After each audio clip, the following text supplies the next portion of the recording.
আপনি পড়াশোনা কোন পর্যন্ত করেছেন? আমি ইন্টার কমপ্লিট করছি 2006। আপনি এখন এখানে মাসিক কত টাকা আর্ন করছেন? প্রায় 9 থেকে 10 লাখ টাকা। 10 লাখ টাকা। আমাদের দেশে তরুণদের দিকে তাকালে আমরা দেখতে পাই বেশিরভাগ তরুণরাই তারা আসলে কাজ শিখতে আগ্রহী না, তারা চাকরি চান। আমাদের প্রিয়জন ছোট ভাই ব্রাদারের মধ্যে কাউকে যদি আমরা আসলে সচ্ছল করতে চাই, স্বাবলম্বী করতে চাই, তাহলে তাকে 10, 20, 50,000, 1 লাখ, 2 লাখ, 5 লাখ টাকা ক্যাশ দেওয়ার চাইতে তাকে ট্রেনিং করায় দেওয়া, দক্ষতা সৃষ্টি করে দেওয়া বেশি গুরুত্বপূর্ণ। ভাই, আমরা তো অনেকে ওয়েল্ডিং শিখছি আছি, কিন্তু আমরা তো দেশেই কষ্ট করে টিকা কঠিন হয়ে যায়। সিঙ্গাপুর কয়জন যাইতে পারে? আমরা সেই পলিসি আপনাদেরকে বলবো যে কিভাবে সিঙ্গাপুর বা বিদেশে উন্নত দেশে যাওয়া যেতে পারে এবং কিভাবে গেলে আসলে সেটার মূল্য হবে। আমি আজ কিছু তরুণকে সাথে নিয়ে বসেছি আমাদের প্রিয় মাতৃভূমি থেকে প্রায় 11,500 কিলোমিটার দূরে, অর্থাৎ নিউজিল্যান্ডে। আমার সাথে কয়েকজন তরুণ এখানে আছেন যারা এখানে বিভিন্ন পেশায় কর্মরত আছেন। এই তরুণদের থেকে আমি কিছু বার্তা আসলে আপনাদেরকে দিতে চাই। যে বার্তা দিতে চাই সেটি আমি বলবো, তার আগে আপনাদেরকে আমি জানাতে চাই এই তরুণরা সবাই একাডেমিক শিক্ষা, যেটাকে আমরা বলি প্রাতিষ্ঠানিক শিক্ষা, সে শিক্ষায় তারা খুব বেশি অগ্রসর হতে পারেননি, কিন্তু তাদের স্কিল বা দক্ষতা তারা অর্জন করার ফলে তা সাফল্যের দারুণ একটি জায়গায়, আমরা বলতে পারি যে কাঙ্ক্ষিত শিখরে তারা পৌঁছতে পেরেছেন। আমাদের দেশে হাজারো যুবক আছেন যারা তাদের বেকারত্বকে দূর করতে চান, তাদের বেকারত্ব ঘোচাতে চান, তাদের অর্থনৈতিক অভাব অনটন কষ্ট দূর করতে চান। তাদের জন্য আমি মনে করি যে আমাদের এই তরুণদের যে গল্প আপনাদেরকে আজকে আমরা শোনাতে যাচ্ছি সেখানে গুরুত্বপূর্ণ বার্তা আছে। শুধু এই 4 জন তরুণই নয়, আমি এখানে শত শত তরুণ দেখেছি যারা প্রত্যেকেই আমাদের জন্য একই বার্তা বহন করছেন। আমরা এই মুহূর্তে আছি, যেমনটি বললাম, দেশ থেকে প্রায় 11,500 কিলোমিটার দূরে নিউজিল্যান্ডে, যেটি প্রশান্ত মহাসাগরের মধ্যখানে অবস্থিত একটি দ্বীপ রাষ্ট্র, পৃথিবীর শান্তিপূর্ণ দেশগুলোর মধ্যে থেকে একটি। এবং আমাদের প্রবাসী বাংলাদেশি ভাইদের একটি জিনিস আমাকে অনেক বেশি আনন্দিত করেছে, সেটি হলো অন্য অনেক দেশে আমাদের প্রবাসী ভাইদের যে টুকটাক দুর্নাম আছে, অনৈক্য ইত্যাদি বিষয়ে, সে বিষয়টি থেকে অনেকখানি মুক্ত এখানকার ভাইরা, এখানকার বিভিন্ন সেক্টরের নেতৃবৃন্দ আলহামদুলিল্লাহ চমৎকার রোল প্লে করতে পেরেছেন এবং সবাই ঐক্যবদ্ধ আছেন। যাই হোক, আমি মূল বিষয়ে আসি। আমার সাথে যে তরুণরা আছেন তাদেরকে সাথে নিয়ে আমি বসেছি। এই তরুণরা, আমি যেটি বলছিলাম যে একাডেমিক বা প্রাতিষ্ঠানিক শিক্ষা খুব বেশি অর্জন না করেও তাদের অর্থনৈতিক মুক্তি হয়েছে। সেটা কিভাবে? এবং যারা আমাকে দেখছেন, বিশেষ করে আমাদের পরিচিত যে সমস্ত যুবক তরুণরা আছেন যারা হয়তো কাজ খুঁজছেন বা যাদের অর্থনৈতিক সচ্ছলতা, স্বাবলম্বিতা অর্জন করার জন্য যারা চেষ্টা করছেন, এই তরুণদের গল্পের মাধ্যমে আমরা তাদের জন্য বার্তা খুঁজে বের করার চেষ্টা করবো ইনশাআল্লাহ তাআলা। আমি প্রথমে একজন তরুণদের করে সবার গল্প আপনাদেরকে শোনাবো। এরা কোথায় কি করেছেন, তারা কিভাবে কোন পর্যায়ে এসেছেন, এখন তারা কে কেমন আছেন, আমি জানার চেষ্টা করবো ইনশাআল্লাহ। আমার ডানে অবস্থান করছেন যে ভাই, আপনার কি নাম জানো? মোহাম্মদ ইমরান হোসেন। আপনার দেশের বাড়ি কোথায়? যশোর। আপনি পড়াশোনা কোন পর্যন্ত করেছেন? আমি ইন্টার কমপ্লিট করছি 2006। ইন্টার পাস করেছেন।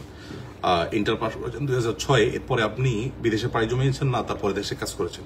আমি দেশে ট্রেনিং সেন্টারে ট্রেনিং করছি। সেম টাইমে আমার স্কিল দেখে আমার ট্রেনিং সেন্টার যে ওনার ছিল, একটু জোরে বলতে হবে, কোন ট্রেনিং সেন্টারে আপনি ট্রেনিং করেছেন? আদর্শ মিরপুর শেরপাড়া আদর্শ ট্রেনিং সেন্টারে আমি ট্রেনিং করছি। কি বিষয়ে প্রশিক্ষণ নিয়েছেন? ওয়েল্ডিং এন্ড ফেব্রিকেশনের উপরে।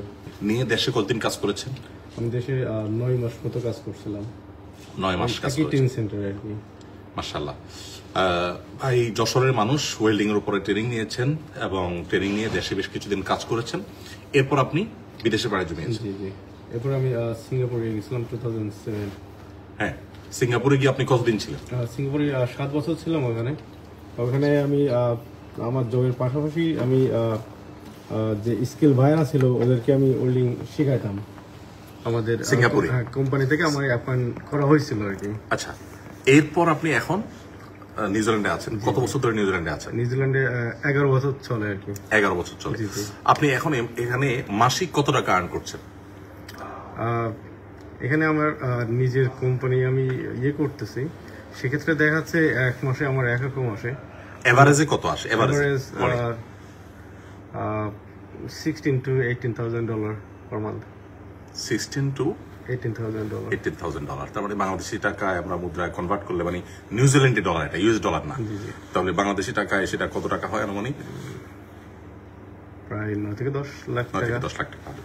ফাইন। আপনি ফ্যামিলি সহ আছেন এখানে? জি আমি পুরো ফ্যামিলি সহ থাকি। ওয়াইফ এবং বাচ্চা কাচ্চা সহ? 2টা বাচ্চা আছে আমার। এবং এদেশের পাসপোর্টও তো আপনি হোল্ড করেন? জি আমি এখানে সিটিজেন। ফাইন, মাশাআল্লাহ। প্রিয় দর্শক, এখানে একটু থামতে চাই। আমাদের এই ভাই যশোরে জন্ম, তার বেড়ে উঠেছেন এবং আমরা শুনলাম তার মুখ থেকে যে তিনি ওয়েল্ডিং শিখেছেন, শেখার পর সিঙ্গাপুর এসেছেন, সেখান থেকে নিউজিল্যান্ড এসেছেন। এখানে অনেকেরই মনে প্রশ্ন জাগবে যে ভাই আমরা তো অনেকে ওয়েল্ডিং শিখছি আছি, কিন্তু আমরা তো দেশেই কষ্ট করে টিকা কঠিন হয়ে যায়, সিঙ্গাপুর কয়জন যাইতে পারে? আমরা সেই পলিসি আপনাদেরকে বলবো যে কিভাবে সিঙ্গাপুর বা বিদেশে উন্নত দেশে যাওয়া যেতে পারে এবং কিভাবে গেলে আসলে সেটার মূল্য হবে। আমরা অনেকে কাজ শিখে কিন্তু প্রাতিষ্ঠানিক শিক্ষাটা অর্থাৎ প্রশিক্ষণটা প্রাতিষ্ঠানিক হয় না, যার কারণে সার্টিফিকেট থাকে না, বিদেশিদের কাছে এটার ভ্যালু থাকে না। আমরা যখন দেশে কোনো স্কিল ডেভেলপমেন্ট প্রতিষ্ঠানে কাজ করবো, যেমন Asuna foundation skill development institute আছে, এরকম জার্মান টেকনোলজি আছে, অনেকগুলো প্রতিষ্ঠান আছে দেশে। এগুলোতে যখন নিয়মতান্ত্রিক ট্রেনিং আমরা নিব এবং সার্টিফিকেট হবে এবং সেটা একটা অথেন্টিকেশন থাকবে, তখন বিদেশিদের কাছে এটা অনেক বেশি ভ্যালু আছে। আমি 10টি বছর মিডল ইস্টে কাটিয়েছি, আমি দেখেছি একই কাজ ড্রাইভিং আমার স্বদেশি ভাইয়েরা চাকরি করলে তাদেরকে 1000-1200 বা বড় জোর 1500 রিয়াল বেতন দেওয়া হয়। সে ড্রাইভিং এর কাজটা একজন ফিলিপিনো করলে তিনি বেতন পান 2 থেকে 2500 রিয়াল। ঠিক একইভাবে অন্য সব পেশাগুলোতে আমি দেখেছি যে আমাদের ভাইয়েরা পিছিয়ে থাকেন। একই কাজ অন্য ন্যাশনালিটি ভাইয়েরা করে তারা এগিয়ে থাকেন, বিকজ তারা ইংরেজি জানেন, তাদের হাতের কাজ জানা আছে, তাদের কাছে ট্রেনিং আছে, সার্টিফিকেট আছে। তো এগুলো যখন থাকে তখন বিদেশের মধ্যে শুধু নয়, দেশেও অনেক বেশি কাজের অপরচুনিটি তৈরি হয়। তো আমরা ভাইয়ের কাছ থেকে শুনলাম যে তিনি নিউজিল্যান্ড ডলারে প্রায় 18,000 ডলার পার মান্থ এভারেজে তার উপার্জন আছে। আপনারা হয়তো বলতে পারেন যে এরকম কালে ভদ্রে একজনের কথা আছে।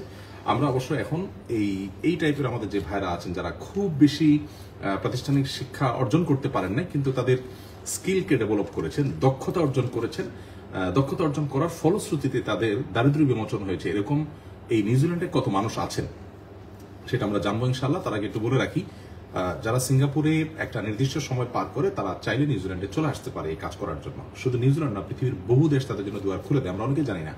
এবং এখানে আসার পর তারা এভারেজে আপনার একেবারে নিজের শ্রমিক হিসেবে কাজ করলেও 35 নিউজিল্যান্ডি ডলার পার আওয়ার তারা কামাই করে, চিন্তাই করা যায় না।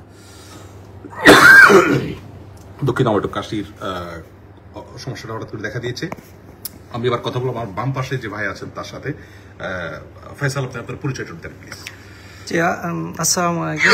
আমার নাম ফয়সাল মিয়া, আমার বাড়ি কিশোরগঞ্জ জেলা কটিয়াদি থানা। আমি ফেকামারা সিনিয়র ফাজিল ডিগ্রি মাদ্রাসা থেকে দাখিল পাশ করেছি। এরপরে আপনি কি করেছেন দাখিলের পরে? দাখিল পাশ করার পরে আমি কলেজে ভর্তি হই, কিন্তু কলেজে আর রেগুলার ক্লাস করা হয়নি। তখন ওখান থেকে আমার আহমেদিন কোম্পানির মাধ্যমে টেকনোমেরিনে ফেব্রিকেশন সেকশনে আমি ভর্তি হই, ফেব্রিকেশনে ট্রেনিং করি। তারপর ফেব্রিকেশনের ট্রেনিংয়ের সাথে সাথে আবার বিওসিতে ওয়েল্ডিংয়ে ট্রেনিং করি। তারপর সিঙ্গাপুর থেকে ডেলিগেট আসে ইন্টারভিউ নেওয়ার জন্য, তো ওখান থেকে ইন্টারভিউ দিয়ে তারপর সিঙ্গাপুর যাওয়া হয় আর কি 2005 সালে। সিঙ্গাপুর যে আপনি কি কি শিখেছেন?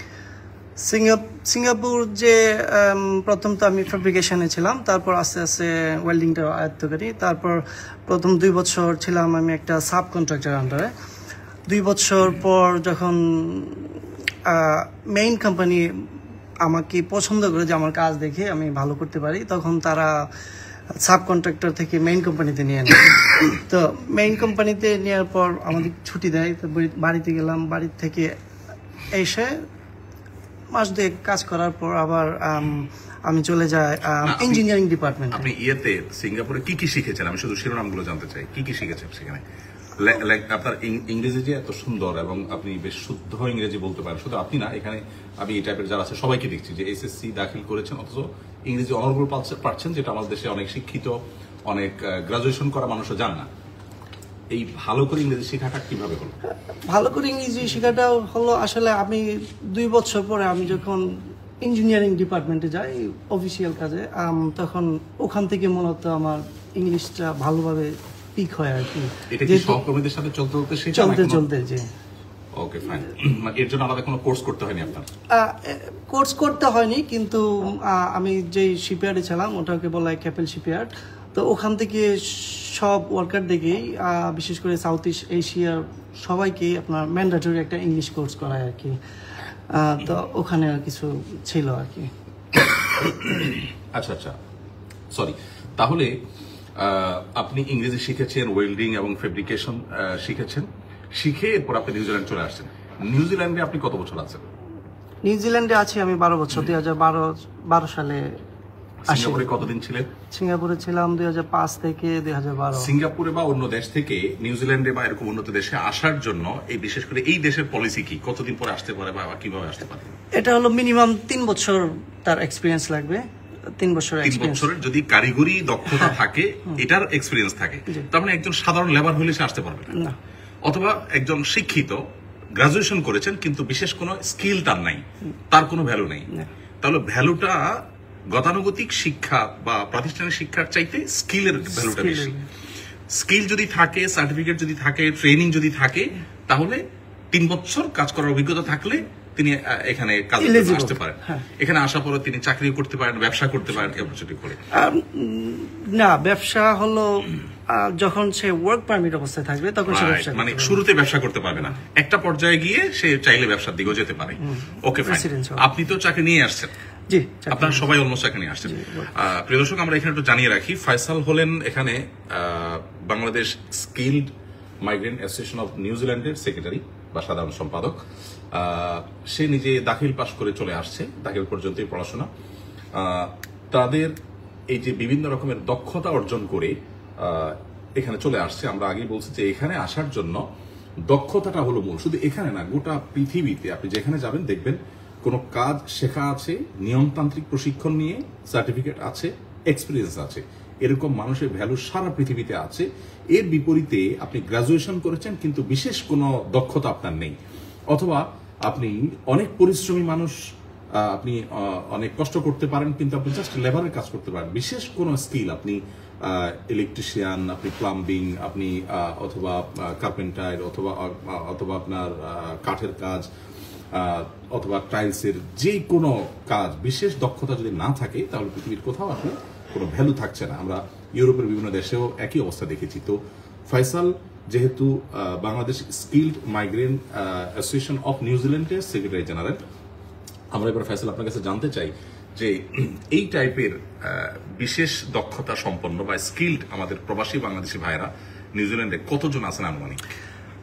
আনুমানিক 2000-এর কাছাকাছি আছে। 2000। তার মানে এখানে টোটাল বাংলাদেশিদের সংখ্যাই হলো 8 থেকে 10,000। এর মধ্যে 2000ই হলো এই টাইপ স্কিল। তার মানে যারা পিএইচডি করতে আসছেন বা যারা মাস্টার্স করতে এসেছেন অথবা যারা হায়ার ডিগ্রির জন্য এসেছেন বা চাকরির জন্য এসে পরে তারা বিভিন্ন ব্যবসা বাণিজ্য করছেন বা যারা চাকরি করছেন, এরকম লোকগুলোর বাইরে শুধু এইরকম অল্প শিক্ষিত অথচ স্কিলড হওয়ার কারণে এখানে ভালো অবস্থানে আছেন এরকম মানুষের সংখ্যা 8-10 হাজারের মধ্যে 2000। তার মানে বিরাট একটা বড় সংখ্যা, এভারেজ সংখ্যা হিসাব করলে 1/4। আচ্ছা, এইদের বেশিরভাগই এই টাইপের কাজই করেন না? জি, কনস্ট্রাকশন। আমাকে একটু ধারণা দেন তো কি কি কাজ করেন নরমালি তারা? নরমালি বলতে ওয়েল্ডিং আছে। একটু লাউডলি যদি বলেন হয়তো ভালো। ওয়েল্ডিং এর কাজ, ফেব্রিকেশনের কাজ, কনস্ট্রাকশনের কাজ, কার্পেন্টারি কাজ, ক্রেন অপারেটর, রোড ওয়ার্কস, তারপর হসপিটালিটি,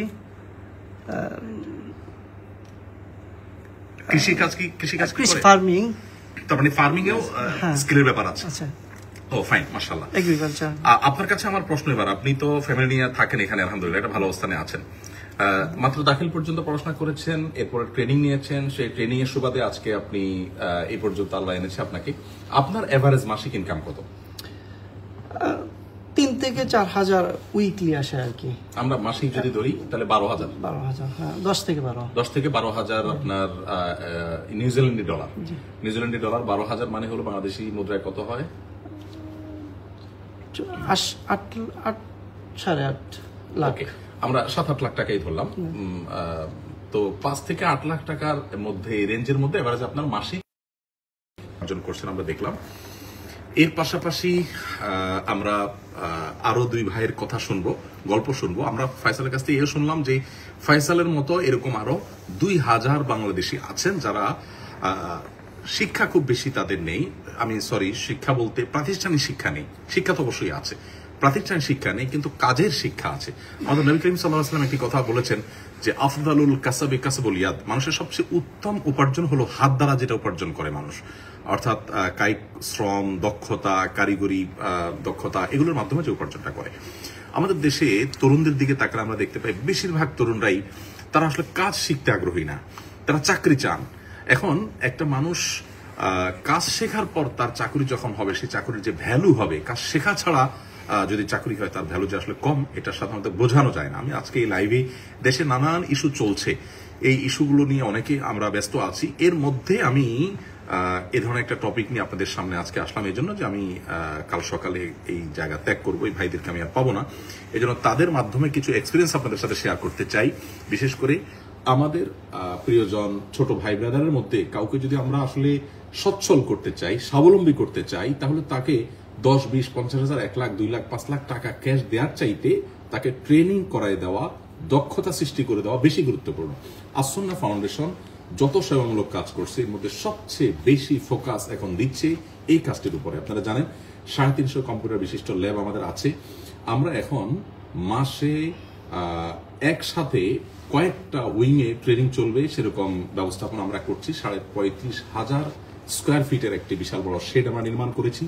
রমাদান থেকে ইনশাল্লাহ এটি স্টার্ট হয়ে যাচ্ছে। এখানে শেড প্রশিক্ষণ, এখানে ড্রাইভিং ট্রেনিং, এবং যাদের অভাব অনটন আছে, যারা গরিব মানুষ, তারা সম্পূর্ণ স্কলারশিপ, নামকে আসতে কিছু টাকা তাদের দিতে হয় সিরিয়াসনেসের জন্য, আর বাকি পুরো স্কলারশিপ দিয়ে তাদেরকে আমরা ট্রেনিং দিচ্ছি। ট্রেনিং এর পর তাদেরকে আমরা চাকরি দিয়ে দিচ্ছি, কাউকে আমরা ট্রেনিং দিয়ে ছেড়ে দিচ্ছি না, প্রত্যেককে ট্রেনিং এর পর আমরা চাকরি অফার করছি। শতকরা 2-1 হয়তো বাদ যেতে পারে, বেশিরভাগ লোকেরই চাকরি হয়ে যাচ্ছে আলহামদুলিল্লাহ, দেশে বিদেশে। ইভেন দেশেও আমাদের সুন্নাহ স্কিল ডেভেলপমেন্ট ইনস্টিটিউট থেকে যারা প্রশিক্ষণ নিচ্ছেন তাদের আলহামদুলিল্লাহ বিভিন্ন জায়গায় তারা কর্মরত আছে, খুব ভালো অবস্থায় আছে। তো আমরা যশোরের এক ভাইয়ের কথা জানলাম, ফয়সালের দেশের ভাইয়ের কথা জানা হয়নি। কিশোরগঞ্জ, আপনি তো ফ্যামিলি সহ আছেন এখানে, মাশাআল্লাহ। ভাই তো যশোরের মানুষ, আপনি কি এখানে বাড়ি কিনেছেন না ভাড়া বাড়িতে থাকেন? বাড়ি কিনছি আমি। বাড়ি কিনেছেন, মাশাআল্লাহ। এখানে বাড়ি তো অনেক ব্যয়বহুল। কত টাকা গেছে আপনার বাড়িতে? $1,10,000 মানে নিউজিল্যান্ডি ডলারে $1,10,000, বাংলাদেশি মুদ্রা নয়। এই টাকা তিনি বাড়িও কিনেছেন আলহামদুলিল্লাহ। নিশ্চয়ই ভাই বোন আত্মীয় স্বজনকেও দেখার সুযোগ হয় আলহামদুলিল্লাহ, মাশাআল্লাহ। আমরা এবার ভাইয়ের কাছ থেকে একটু কথা শুনতে চাই। আপনি কোন এলাকার মানুষ, পরিচয় দিবেন বা পড়াশোনা কি? আসসালামু আলাইকুম, আমার নাম মুসলিম সরকার, আর বামনবাড়ি আশুগঞ্জ আমার বাড়ি, আশুগঞ্জ। আর আমি পড়াশোনা এসএসসি পড়ছি। এসএসসি পড়ার পরে কলেজে ভর্তি হয়েছি, কিন্তু কলেজ পড়াশোনা করি নাই, শেষ করি নাই। তো এর মাঝখানে আমি কাজ শেখার জন্য আমি আগ্রহী, যে আমার প্রতিষ্ঠান আমি স্কিল আগ্রহ করবো, যে আমার কি কাজ শিখবো। আমার কাজ শেখার আগ্রহ কোত্থেকে আসলো? আগ্রহটা আসছে, আমার একজন সিনিয়র আঙ্কেল ছিল, তো ওনার সাথে আমি দেখি উনি গাড়ি চালাইতো, তো ওনার সাথে আমি একটু কন্ট্যাক্ট করি যে আমার তো কাজ শেখার শখ, তো আমি ছোট ছিলাম। তো তিনি বলছে ঠিক আছে তুমি আসো। তো আমার আগ্রহ দিকে উনি আমাকে শিখাই, আমার যখন আগ্রহটা হয় তখন আমার শিখাই। তো ওনার কাছ থেকে শিখতে আমি আলহামদুলিল্লাহ আস্তে আস্তে আমি ছোট গাড়ি থেকে বড় গাড়ি থেকে এত পরে আমি যখন একটা কোম্পানিতে ইন্টারভিউ দিই, তো আমি ইন্টারভিউতে আমি সিলেক্ট হই, ফার্স্ট আমি সিলেক্ট হই। তো ওই কোম্পানি আমাকে সিঙ্গাপুর নিয়ে যায়। সিঙ্গাপুর নেওয়ার পরে আমি তখন ইংলিশ আমি দক্ষতা না, আমি ইংলিশ ঠিক মতো কথা বলতে পারি না, তার সাথে কমিউনিকেশন করতে পারি না। তো আমার এখানে একটু দুর্বল ছিল, কিন্তু তারা আমার স্কিল বা আমার কাজের পারফরমেন্স, আমার কাজে দেখার জন্য তারা আমাকে খুব টেক কেয়ার করছে। তখন তারা আমাকে ইংলিশটা একটু পুশ করাইছে, বা ইংলিশটা আমাকে শিখাইছে তারা। তো ইংলিশ শেখার পরে দেখা যাচ্ছে আমি মোটামুটি তার সাথে একটু কমিউনিকেশন করতে পারি। তারপর তারা আমাকে আস্তে আস্তে প্রমোশন দিই। প্রমোশন দেওয়ার পরে আমি আস্তে আস্তে কম্পিউটার তাদের কাছ থেকে শিখি। তো তারা আমাকে কম্পিউটার শেখায়। কম্পিউটার শেখানোর পরে তারপর তারা আমাকে HR ডিপার্টমেন্টে বা ম্যানেজমেন্ট বা দায়িত্ব আমাকে মোটামুটি আলহামদুলিল্লাহ। তো দায়িত্ব দেওয়ার পরে দেখা যায় আমার কাজ, আমার এক্সপিরিয়েন্স এবং আমার যে দক্ষতা, যে আমি যখন একটা কাজ নেই তো আমি সঠিকভাবে শেষ করি।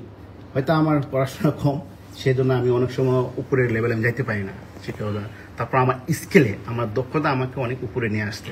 তারপর ওইখান থেকে আমি সিঙ্গাপুরে ইন্টারন্যাশনাল লাইসেন্স করি, যা পৃথিবীর সব জায়গায় ইউজ করতে পারি। এবং আমি শিপ মুভমেন্ট করার জন্য লাইসেন্স করি, কোম্পানি করে আমাকে, এবং আমার ড্রাইভিং লাইসেন্স করাই, এবং আমাকে ফকলিফট লাইসেন্স করাই। মেট্রো রেল বলতে যে ইকুইপমেন্ট অপারেটর হিসেবে যতগুলো যে লাইসেন্স আছে যে যতগুলো ইন্টারন্যাশনাল দক্ষতা দরকার হয় সবগুলো আপনি শিখেছেন। সবগুলি আমাকে কোম্পানি আমাকে অপরচুনিটি বা সুযোগ দিই।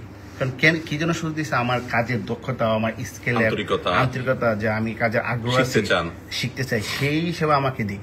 তারপর ওইখানে আমি এখানে আপনি একটু থামাই, আপনি তো ওখানে বেতন পাচ্ছিলেন ভালোই, তাহলে আবার এইসব কাজ শেখার দরকার ছিল কি? কাজ করে মানে নতুন নতুন কাজ শেখার কি দরকার ছিল? বেতন তো পাচ্ছিলেনই ভালো। দক্ষতা শেখা ছিল যে আমার আগ্রহটা আমি স্কিল আপডেট করবো, মানে নিজেকে উপরে তোলার জন্য কাজ যত শিখতে পারি তত ভ্যালু বাড়বে, সেজন্য কাজ শিখেছি। ভ্যালু বাড়বে এবং আমাকে মূল্য বাড়বে এবং আমার পজিশন বাড়বে, আমাকে স্যালারিও ভালো বাড়বে। এবং তারপর আপনি এখন কি কি কতগুলো কাজ জানেন এই মুহূর্তে? আমি এখন আপনার বাংলা মানে ড্রাইভিং তো জানেনই। আমি ড্রাইভিং জানি, ক্রেন অপারেটর জানি, ক্রেন অপারেট করতে পারেন, বিশাল বড় ব্যাপার। ফকলিফট অপারেট করতে পারে, মানে এটা কি জিনিস সেটা বুঝিনি। ফকলিফট, আচ্ছা, ক্রেন হইলো 4 রকমের ক্রেন আছে। একটা হচ্ছে শিপে থাকে একটা ক্রেন আছে, সবগুলাই অপারেট। হ্যাঁ, আমি সবই পারি, আমার ইন্টারন্যাশনাল লাইসেন্স।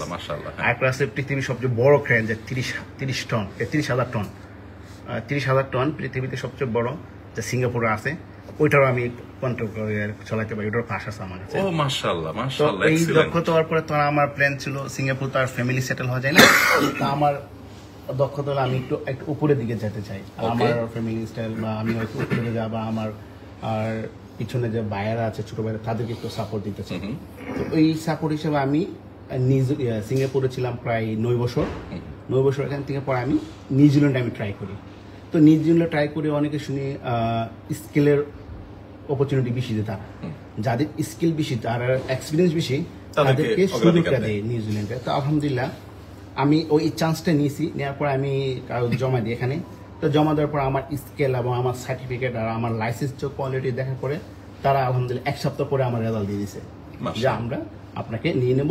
এবং যেদিন আমাকে বলছে সন্ধ্যার সময় আমাকে তার এগ্রিমেন্ট একটা ফর্ম দিছে যে আমি আপনাকে নেব, অন্য জায়গায় ট্রাই করব। এর 15 দিন পর আমাকে, মানে তারা বরং আপনার অ্যাপ্লিকেশন পায় একরকম খুশি যে আমাকে এরকম দক্ষ লোক দরকার।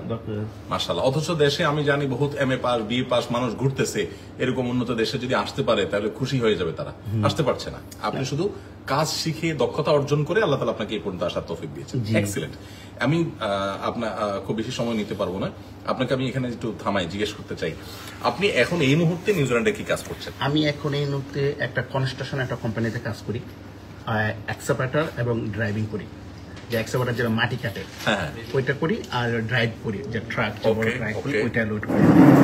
আর একটা এই কোম্পানিতে টোটাল একটু দায়িত্ব নিয়ে। আপনি স্যালারি কত টাকা পান এখানে? এখন আমি আপাতত স্যালারি পাচ্ছি আপনি উইকলি $1,200 মতো পাচ্ছি, আর মান্থলি আমার কাছে $46 মতন বা $4,500 মতন আসতেছে। ওকে, ফাইন। তার $4,500 আপনার নিউজিল্যান্ডের পার মান্থ চিন্তাই করা যায় না। বাংলাদেশি টাকা এটা আমরা কনভার্ট করলে কত টাকা হয়? কনভার্ট করলে প্রায় 2.5 থেকে 3 লক্ষ টাকা মতন। 3 লক্ষ টাকা হয়। মাশাআল্লাহ, আলহামদুলিল্লাহ। আমাদের ভাইয়ের গল্প, আপনার দেশের ভাই হলো ব্রাহ্মণবাড়িয়া বলেছেন, তার গল্প শুনলাম। তিনিও SSC পাস, আলহামদুলিল্লাহ। তিনি নিউজিল্যান্ডের ডলারে প্রায় $4,500 থেকে $5,000 মাসে ইনকাম করছেন। এখানে অবশ্য লাইফটা এক্সপেন্সিভ, বেশ একটা অংশ খরচ হয়ে যায়, কিন্তু এরপরও বেশ অনেক টাকাই কিন্তু টিকে এবং আলহামদুলিল্লাহ ভালো একটা জায়গায় তিনি আছেন। আমরা আরেকজন ভাইয়ের কথা শুনবো, তার আগে শুধু এখানে থামতে চাই। আমরা মূলত এই লাইভের মাধ্যমে যে বার্তাটি দিতে চাই সেটি হলো আমাদেরকে দক্ষতা অর্জন করতে হবে, স্কিল এটা প্রত্যেককে অর্জন করার চেষ্টা করতে হবে। ইভেন আমরা যারা আলহামদুলিল্লাহ উচ্চশিক্ষিত, এর পাশাপাশি আমাদের বিভিন্ন দক্ষতা সৃষ্টি করার বা তৈরি করার চেষ্টা করতে হবে। আমি খুবই অযোগ্য একজন মানুষ, তারপর আলহামদুলিল্লাহ ড্রাইভিং থেকে নিয়ে আমার যে সমস্ত কাজগুলোর প্রয়োজন হয়, ভিডিও এডিটিং থেকে নিয়ে অন্য যে সমস্ত ডিজাইনের কাজ আছে, এই সব কাজগুলো কিন্তু আমি শিখেছি। এবং ইন্টারেস্টিং বিষয় হলো এই ভাইদের সাথে আমার একটা মিল হলো, ওনারা যেরকম প্রবাসে এসে এগুলো বেশিরভাগ ক্ষেত্রে শিখেছেন, আমিও কিন্তু প্রবাসে শিখেছি। এবং দেশে থাকতে একজন গতানুগতিক আলেম মানুষ, তার তো আসলে ড্রাইভিং শেখার দরকার হয় না, কিন্তু আমি শিখেছি। এখন আমার ড্রাইভার গাড়ি চালায়, কিন্তু ড্রাইভার যদি কোনো জায়গায় সমস্যা ফিল করে, আমি তাকে সরাই দিয়ে আমি গাড়ি চালাতে পারছি, কোনো অসুবিধা নেই। আমি লং রুটে যাচ্ছি, ড্রাইভারের চোখ মনে হচ্ছে একটু লাল হয়ে আসছে, সেটা তো ঘুমাচ্ছে, আমি তাকে সরাই দিয়ে আমি ড্রাইভিং সিটে বসে যাচ্ছি, আমি ড্রাইভ করে চলে আসতেছি, আমার কাছে লাইসেন্স আছে, ট্রেনিং আছে। এই একটা বিষয় আমাদের বাংলাদেশের বেশিরভাগ মানুষকে আমরা বোঝাতে পারি না। সুন্নাহ ফাউন্ডেশন থেকে আমরা সংগ্রাম চালাচ্ছি যে আসুন সবাই প্রশিক্ষণ নেই, সবাই দক্ষতা অর্জন করি, আমরা আমাদের ভ্যালু বাড়াতে পারবো, ভ্যালু অ্যাড করতে পারবো, আমাদের বেকারত্ব দূর হবে, আমাদের অভাব অনটন দূর হবে, আমরা কারোর কাছে হাত পাততে হবে না। আমরা যারা সচ্ছল আছেন তাদেরকে আমরা আবেদন করি যে আপনি একজন মানুষকে 50,000 1 লাখ টাকা দান করলে, গিফট দিলে, উপহার দিলে, সহযোগিতা করলে কতদিন সে চলতে পারবে? আসুন্না ফাউন্ডেশন এখন একজন প্রশিক্ষণার্থীর পেছনে এভারেজে 50 থেকে 60,000 টাকা খরচ করে। 50 থেকে 60,000 টাকা খরচ করার বিনিময়ে আমরা যে প্রাপ্তিটা পাই সেটা হলো 3 মাস থাকা, খাওয়া এবং ট্রেনিং দিয়ে তাকে আমরা দক্ষ করি। স্মল বিজনেস ম্যানেজমেন্ট কোর্স আছে আমাদের, একটা অ্যাকাউন্টিং একটা কোর্স আছে, ওয়েব ডেভেলপমেন্ট কোর্স আছে, যারা আন্ডার এসএসসি তাদের জন্য একরকমের কোর্স, যারা এসএসসি এইচএসসি করা তাদের জন্য একরকমের কোর্স করা, যারা গ্রাজুয়েশন করা তাদের জন্য আমাদের ওয়েব ডেভেলপমেন্ট কোর্স আছে। প্রত্যেককে ট্রেনিং এর পর আমরা চাকরি দিয়ে দিই। আমাদের মার্কেটিং এর একটা ট্রেনিং, সেলস এন্ড মার্কেটিং এর একটা ট্রেনিং আমরা করিয়েছি। আপনারা শুনলে কিছুটা বিস্মিত হতে পারেন যে প্রথম ব্যাচে যারা ট্রেনিং নিয়েছে তাদের ট্রেনিং এর 4 মাসের মধ্যে প্রথম 2 মাস যাওয়ার পর আমরা সম্ভবত জাহাঙ্গীরনগর ইউনিভার্সিটিতে একটা জব মেলা হয়েছে, সেখানে তাদেরকে আমরা পাঠিয়েছি। আমাদের ট্রেনিং যারা নিচ্ছে, যারা ট্রেনিং এর মধ্যে আছে, সেখানে যাওয়ার পর আমাদের এই ছেলেদের বেশিরভাগই সেখানে তাদের জবের অফার পেয়ে গেছে। ট্রেনিং এখন শেষ হয় না, মাঝপথে আছে, এবং এইটা জব মেলাতে তাদেরকে বিভিন্নভাবে টেস্ট করা হয়েছে, টেস্টে তারা উতরে গেছে। আমাদের একজন স্টুডেন্ট প্রশিক্ষণার্থী, যাকে সেখানে একজন দক্ষ মার্কেটিং এবং সেলসের একজন সিনিয়র একজন ব্যক্তি, তিনি একটা টিস্যু পেপারের বাক্স দিয়ে বললেন, এটা আমার কাছে বিক্রি করেন দেখি। তখন ওই জায়গার উপরে সেটাকে তিনি ভালো একটা মূল্যে বিক্রি করেছেন এবং এমনভাবে মার্কেটিং করেছেন, বাধ্য হয়েছেন সেই টিচার ওটা কিনতে। তারপর তিনি তাকে বললেন, তোমাকে আমি এই মুহূর্তে 35,000 টাকা স্যালারি দিয়ে অফার করছি, এই মুহূর্তে স্টার্টিং। তো আমি মূলত যেটা বলতে চাইছি সেটি হলো যে আমরা গরিব মানুষদেরকে নগদ টাকা দিয়ে সহযোগিতা করি, এটা না করে তাদেরকে ওই টাকা দিয়ে আমরা কাজ শিখাই দিই, তাহলে সে সারা জীবন উপার্জন করতে থাকবে, আমি সব পেতে থাকবো। আমরা 50,000 টাকা দিয়ে একজন মানুষকে ট্রেনিং করে যখন চাকরি দেই, 15 থেকে 20,000 টাকা স্যালারি দিয়ে তার বেতন শুরু হয়। ধরুন ড্রাইভিং ট্রেনিং এর জন্য যদি 3 মাস থাকে আমাদের এখানে, পরিপূর্ণভাবে তাকে ড্রাইভিং ট্রেনিং শিখে আমরা চাকরি দিয়ে দিচ্ছি, এরকম সব ক্ষেত্রে। তো আমি 50,000 টাকা খরচ করলাম তার পেছনে, সে 20,000 করে প্রত্যেক মাসে কামাচ্ছে। 3 মাস, 4 মাস, 5 মাসে সে কত টাকা কামাচ্ছে এবং সারা জীবন কত টাকা কামাই করবে। 50,000 টাকা উঠেছে তার 2 থেকে 3 মাস সময় লাগবে।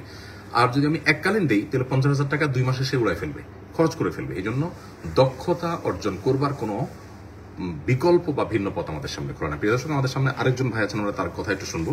ভাই, আপনার নামটা বলে একটু, কোন জেলার, কি পড়াশোনা করেছেন একটু। আসসালামু আলাইকুম, আমার নাম মোহাম্মদ সোহেল। মোহাম্মদ সোহেল, দেশের বাড়ি বিক্রমপুর, শ্রীনগরে। আমি পড়াশোনা করছি, ইন্টারমিডিয়েট কমপ্লিট করতে পারিনি। ইন্টারমিডিয়েট কমপ্লিট করতে পারিনি, তো শেষ করেছি, কলেজে ভর্তি হয়েছি। পড়াশোনা শেষ করার পর আপনি কি করেছেন, কি শিখেছেন? আমি তখন প্রথম আমাকে আবার আব্বা আম্মা একটা ট্রেনিং সেন্টার ভর্তি করে দেয়, এটা উত্তরাতে। সেখানে আমি, ওটার নাম ছিল ডায়মন্ড পলিটেকনিক্যাল। আচ্ছা, ওকে, ফাইন। সেখানে কি শিখেন? সেখানে আমি পাইপ ফিটিং শিখি। পাইপ ফিটিং শেখার পর আমার 3 মাসের ট্রেনিং হয়। ওকে। 3 মাস ট্রেনিং এর পরে আমি ওখানে ডেলিগেট আসে সিঙ্গাপুর থেকে। তো আসার পরে আমাদের ইন্টারভিউ নেয়। ইন্টারভিউ নেওয়ার পরে ওখানে আমি সাকসেস হই। তো তারপরে 1 মাসের মধ্যে আমরা ইনশাল্লাহ সিঙ্গাপুর চলে যাই। কিন্তু সিঙ্গাপুর যাওয়ার পরে আমি যখন 3 মাস কাজ করি, 3 মাস করার পর ওই যে কাজটা আমি শিখে গেছি, তার 3 মাস পর আমার কাজটা চেঞ্জ হয়ে যায়। তখন আমাকে ওই সেকশন থেকে ট্রান্সফার করে দেওয়া হলো কার্পেন্টারি সেকশনে। তো সেখান থেকে আবার নতুন করে শুরু করতে হয় আমার, যেহেতু আমি শিখে গেছি একটা, ওখানে কাজ শুরু হইতেছে আরেকটা। তো ওখানে মোটামুটি আমি সিঙ্গাপুরে 9 বছর চাকরি করি কার্পেন্টারের উপরে। পাশাপাশি আমি সিঙ্গাপুরের গভর্নমেন্টের যে টেকনোলজি আছে সেখানে আমি স্টাডি করি রাতে, প্রতিদিন 7টা থেকে রাত 11 পর্যন্ত। হ্যাঁ, সেখান থেকে পাশাপাশি আবার পড়াশোনা করতেছেন, কাজ শিখছেন? কাজ শিখছি। ওকে। সেখান থেকে আমি স্কিল করছি কার্পেন্টারের উপরে এবং পেন্টিং এর উপরে। পাশাপাশি আমি আরো কিছু বেসরকারি থেকে ট্রেনিং নিছি, সেফটি সুপারভাইজার, লিফটিং সুপারভাইজার। তো আমার এক সময় টার্গেট ছিল যে আমি একটা ভালো একটা দেশে সেটেল হতে চাচ্ছি। তো একটা সময় মনে হলো না, নিউজিল্যান্ড একটা ভালো অপরচুনিটি, তখন আমি ট্রাই করি নিউজিল্যান্ডে। তো নিউজিল্যান্ডে ট্রাই করি আসলে আমার নিজের মাধ্যমে, আমি নিজে ট্রাই করি, অনলাইনের মাধ্যমে। আসলে আমি কের মাধ্যমে আসিনি, আমি একার প্রচেষ্টায় আমি অনলাইনে কথা বলি। তো কথা বলার সাথে তাদের সাথে আমাদের একটা ভালো আন্ডারস্ট্যান্ডিং হয় এবং তারা এইভাবে লোকজন আনে আর কি। তো সেই নিউজিল্যান্ডের একজন লয়ার, তার সাথে আমার ফোনেই পরিচয় হয়, আমি গুগল থেকে নাম্বার ফাইন্ড আউট করে ওনাকে কল দিই ডাইরেক্টলি, তোমার সাথে কথা বলতে। তাহলে আপনি এখন কাজ জানেন কি কি? আমি বর্তমানে নিউজিল্যান্ডের আমার 9 বছরের অভিজ্ঞতা, আমি এখানকার বিল্ডার্স এবং কার্পেন্টার। আলহামদুলিল্লাহ আমার এখানে বিল্ডিং এর কোন সেকশনে কাজ করেন? আমি বিল্ডিং এর এখানে নিউজিল্যান্ডে এখানে জিরো থেকে যখন শুরু হয়, ফাউন্ডেশন বাদে যখন মানে বিল্ডিং এ অনেক কাজ থাকে, আপনি স্পেশালি কোন সেক্টরে কাজ করেন? আমি টিম্বার ফ্রেম, বাইরে যে ওয়েদার বোর্ডটা হয় ক্লাইডিং বলে ওটা করি, ইনসাইডে কাঠের যে ফ্রেমিং সেই টাইপের যেগুলো, তারপর আপনার ডোর ইনডোর সবগুলো আমি কাজ করি। তো এগুলো তো আমাদের দেশে অনেক কাঠ মিস্ত্রিও আছে, তারা জানে, তাদের সাথে আপনার পার্থক্যটা আসলে কোথায়? আমার পার্থক্য হচ্ছে আমার যে স্কিলটা, আমি যেমন এখানকার ইঞ্জিনিয়ারিং ড্রয়িং বুঝি, আমি ইঞ্জিনিয়ারিং প্ল্যান বুঝি, আমাকে যদি কোনো সরকারি কনসার্ন দেয় আমি সেটা বুঝি, পরে বুঝতে পারি যে এখানে কি কাজটা হবে। তো আমি ওটার এখানে অর্জন কাজটা জানেন। অ্যাকচুয়াল এই কাজটা আমরা এখানে দেখি অনেক সিঁড়ি কাঠের, এখানকার অনেকগুলো ফ্রেম কাঠের, অফিসের পুরো সেটআপ কাঠের, পুরো ফ্লোরটা কাঠের দেখা যায়, যারা অনেক পয়সাওয়ালা তারা সেরকম করে। তো এই কাজটা কি আমাদের দেশের যে কোনো কাঠমিস্ত্রি করতে পারবে? প্রথমত তারা পারবে না, হয়তো তাদেরকে কিছুদিন ট্রেনিং দিতে হবে, কারণ ওখানকার ট্রেনিং ছাড়া মানে এই কাজ পারবে না। আপনি ট্রেনিংটা নিয়েছেন, এখন পারছেন? হ্যাঁ, আমি এখানে এভারেজে মাসিক উপার্জন কত? না আলহামদুলিল্লাহ, আমি এখন আমার নিজের বিজনেস আছে, কনস্ট্রাকশন কোম্পানি আছে এখানে। যাই হোক, সেটা কত উপার্জন? মোটামুটি মাসে 10 থেকে 15,000 মতো ডলার আছে। $15,000 আপনার মান্থলি উপার্জন, মাশাআল্লাহ। ফ্যামিলি সহ তো আছে? ফ্যামিলি সহ। আপনি কি ভাড়া বাড়িতে না নিজস্ব বাড়ি? না, ভাড়া বাড়িতে থাকি। ভাড়া বাড়িতে থাকেন, মাশাআল্লাহ। ভালো। আপনার দেশ বাড়ি কোথায় বললেন যেন? বিক্রমপুরে। Bikrampur, okay fine. আপনি দর্শক, অনেক সময় হয়ে গেছে, আমরা বোধহয় একটু ক্লোজিং এ যাব। তার আগে আমি আমাদের ভাই ফাইসালের সাথে কথা বলবো, যিনি আমাদের এই টাইপের যে 2000 প্রবাসী বাংলাদেশে এখানে আছেন, যারা স্কিলড বিভিন্ন দক্ষতা অর্জন করেছেন এবং তারা এখানে বিভিন্ন সেক্টরে কাজ করছেন, তাদের যে সংগঠন আছে সেই সংগঠনের সেক্রেটারি জেনারেল। সেই আলহামদুলিল্লাহ এখানে আমাদের ভাইদের আরো বিভিন্ন রকমের প্রতিষ্ঠান আছে, সংগঠন আছে, দাওয়া সংগঠন আছে, এমনি আমাদের প্রবাসী ভাইদেরকে বিভিন্ন রকম হেল্প করার জন্য এখানে নানা রকমের সংগঠন আছে। তো আমি ফয়সালের কাছে জানতে চাই যে এখানে আমি যতজনের সাথে কথা বললাম এই টাইপের, যে এসএসসি পাস করেছে বা তার নিচে বা উপরে, অথচ তারা সবাই ইংরেজি জানে, মাশাআল্লাহ। তার মানে তারা কাজের প্রয়োজনে তারা নিজস্ব প্রচেষ্টা এগুলো শিখেছেন। আমার দেশে তো অনেক শিক্ষিত মানুষ এত সুন্দর ইংরেজি জানে না, তাহলে সেক্ষেত্রে কেউ চাইলে যে আসলে শিখতে পারে, জানতে পারে, তার দক্ষতাকে বাড়াতে পারে, এটার জন্য তার দরকার আন্তরিকতা। এটা আমি আপনাদের এখান থেকে বুঝলাম। আপনার কাছে আমার এই মুহূর্তে জানার বিষয় যেটি, সেটি হলো যে এই যে কেউ বাংলাদেশে দক্ষতা অর্জন করলে সে আসলে বাইরে যাওয়ার ওয়েটা কি? আপনারা সিঙ্গাপুরে হয়তো সিঙ্গাপুর থেকে লোকজন আসছে, সে ডেলিগেটের সাথে আপনারা ব্যাটে বলে করছেন, আসতে পারছেন, তো সবাই কি সুযোগ পাবে? আপনি কি বলবেন? আমাদের দেশে যারা তরুণ আছেন, এমনকি যারা শিক্ষিত মানুষ আছেন, তাদেরও তো কাজ শিখতে কোনো অসুবিধা নেই। আমি ড্রাইভিং শিখেছি, আমার তো আলহামদুলিল্লাহ ড্রাইভিং শিখে ড্রাইভারি করা বা গাড়ি চালানো আমার উদ্দেশ্য না। ড্রাইভিং করা কোনো ছোট কাজ না, কোনো কাজই ছোট হয় না।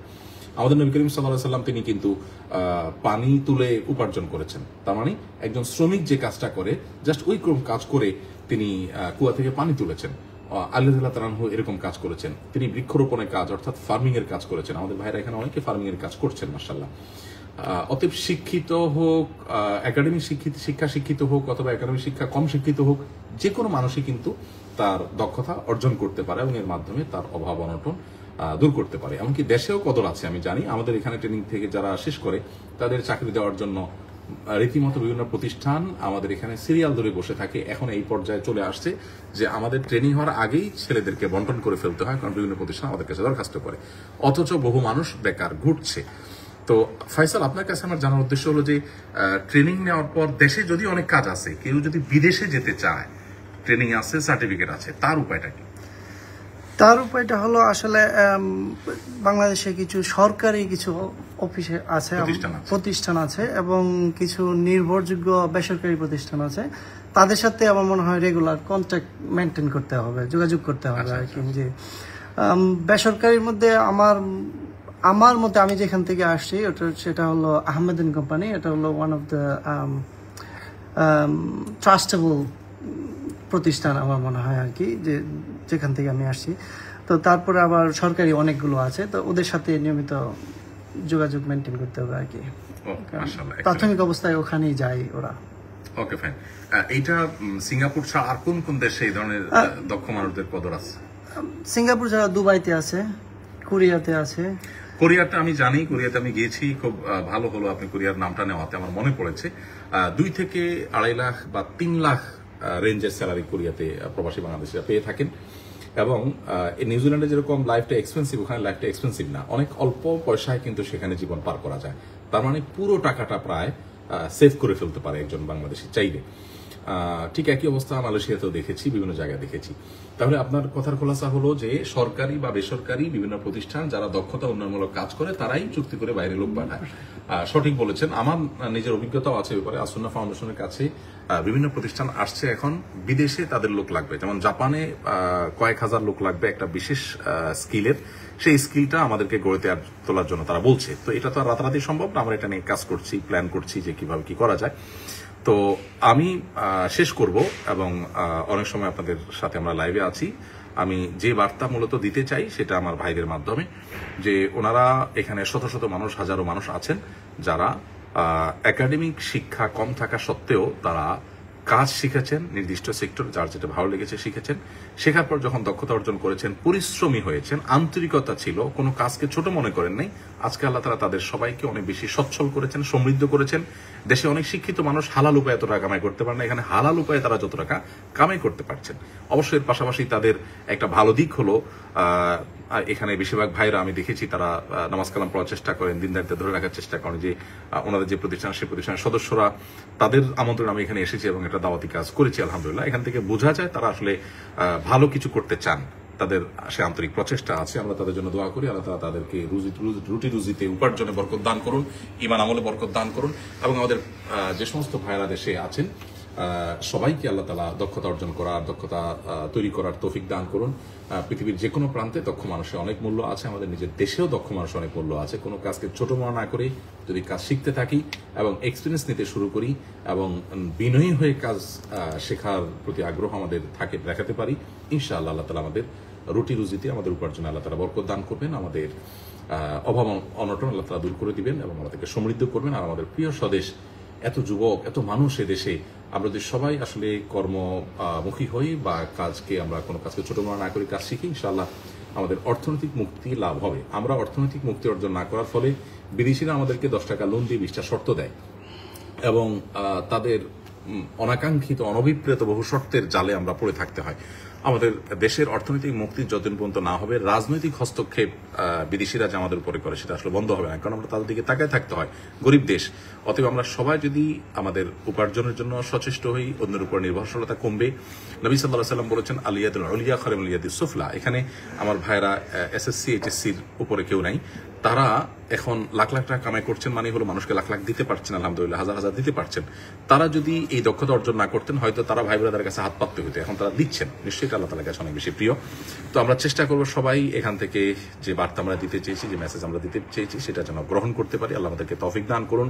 পৃথিবীর যে প্রান্তে আমরা থাকি না কেন, ঈমান আমলের সাথে, হক হালালি জীবনযাপনের সাথে আল্লাহ যেন আমাদেরকে থাকার তৌফিক দান করেন, আমাদের দক্ষতা যেন সবাই বৃদ্ধি করার তৌফিক দান করেন। আজ পর্যন্ত, ইনশাআল্লাহ বিদিল্লাহ, পরবর্তীতে আবার অন্য কোনো বিষয় ইনশাআল্লাহ আপনাদের সাথে দেখা হবে। আল্লাহ আমাদের প্রিয় স্বদেশকে ভালো রাখুন, আমাদের সবাইকে ভালো রাখুন। প্রবাসী ভাইরা বোনেরা যেখানে আছেন, যে দেশে আছেন, আল্লাহ তাআলা সবাইকে ঈমান আমলের সাথে এবং সুস্থতার সাথে, নিরাপত্তার সাথে ভালো রাখুন, আমরা দোয়া করি। জাযাকুমুল্লাহু খায়র। আসসালামু আলাইকুম ওয়া রাহমাতুল্লাহি ওয়া বারাকাতুহু। আস-সুন্নাহ ফাউন্ডেশন, উম্মার স্বার্থে, সুন্নাহর সাথে।